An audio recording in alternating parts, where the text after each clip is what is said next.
السلام علیکم ورحمۃ اللہ وبرکاتہ۔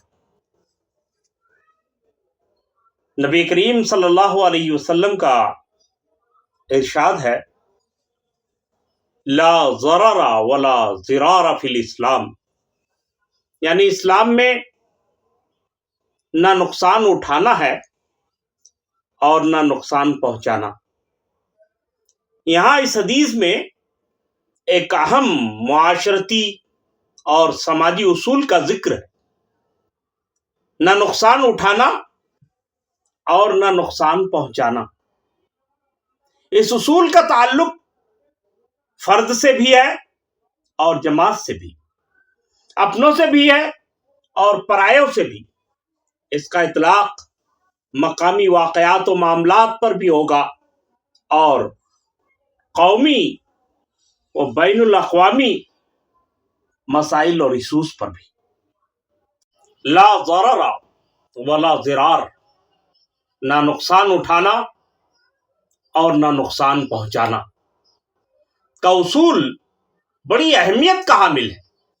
واقع یہ ہے کہ اس دنیا میں ہر انسان کو مختلف حالات کے درمیان رہنا پڑتا ہے، کبھی موافق حالات اور کبھی مخالف حالات، کبھی خوشی کے حالات اور کبھی غم کے حالات، کبھی امن و شانتی کے حالات اور کبھی لڑائی جھگڑے کے حالات۔ ایسے میں ایک انسان اس دنیا میں کیسے رہے؟ اس کے لیے یہ ایک جامع اصول ہے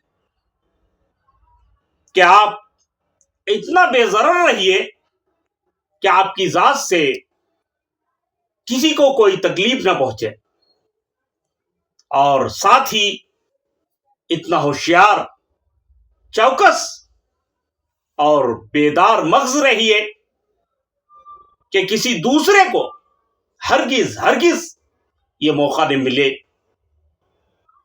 کہ وہ آپ کو کوئی نقصان پہنچا سکے۔ یہی وہ طریقہ ہے جس پر عمل کر کے نبی کریم صلی اللہ علیہ وسلم کے اس ارشاد کے مطابق ہم امن و آستی کے ساتھ اس جہاں میں رہ سکتے ہیں۔ دعا ہے، اللہم ارنا الحق حقا وارزقنا اتباعہ، کہ اللہ ہمیں صحیح فکر و عمل کی توفیق سے نوازے۔ آمین۔ وآخر دعوانا ان الحمد للہ رب العالمین۔